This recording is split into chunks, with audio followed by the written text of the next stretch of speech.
Today, we're slowing things down to explore Genesis chapters 5 through 9. These chapters follow the life of Noah, a man who stood firm in a world that had lost its way. But even more than Noah, these chapters show us who God is, His justice, His sorrow, His grace, and His faithfulness. This isn't just a tale about an ark and a rainbow, it's the story of a broken world, and the God who steps in to redeem it through the obedience of one man. Genesis 5 might seem like a long list of names and ages, a family tree.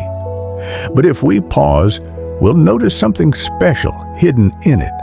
It begins with Adam and walks through generations. People were born, had children, and then passed away. A repeating pattern. But then comes Enoch, and he breaks the pattern. It doesn't say he died. It says Enoch walked with God, and one day he was simply no longer there. God took him.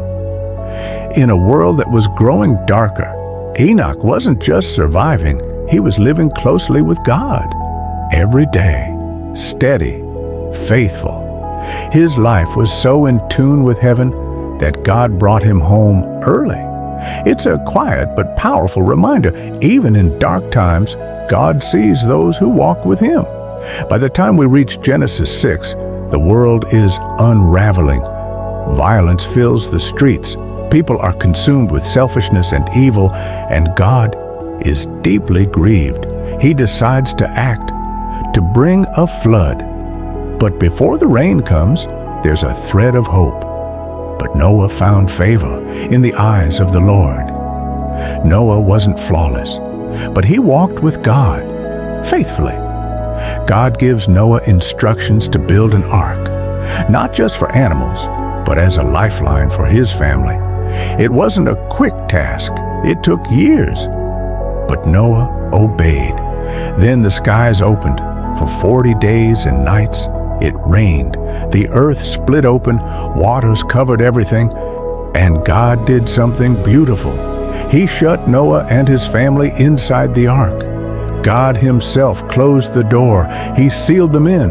Divine protection, divine care. Outside, the world was drowning. Inside, they were safe in God's hands. Time passed. Slowly, the waters started to retreat. But it wasn't immediate. Noah waited.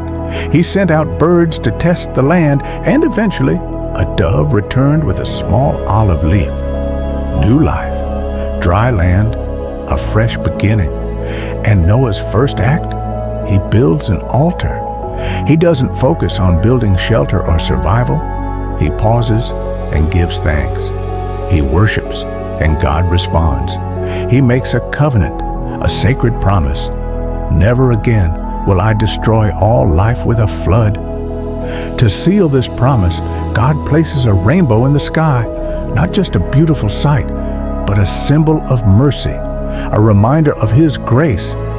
But even after the flood, human nature hasn't changed.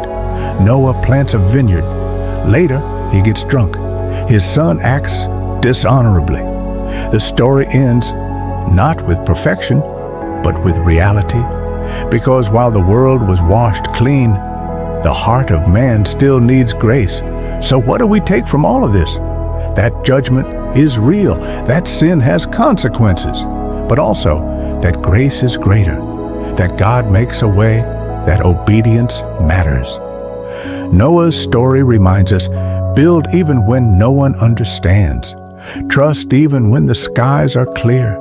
Worship even before the breakthrough. Which part of Noah's journey speaks to you today? Share in the comments. I'd love to hear. And join us next time as we dive into the Tower of Babel, pride, and the unfolding plan of God. Until then, stay in the Word, stay steady in faith, and keep walking with God.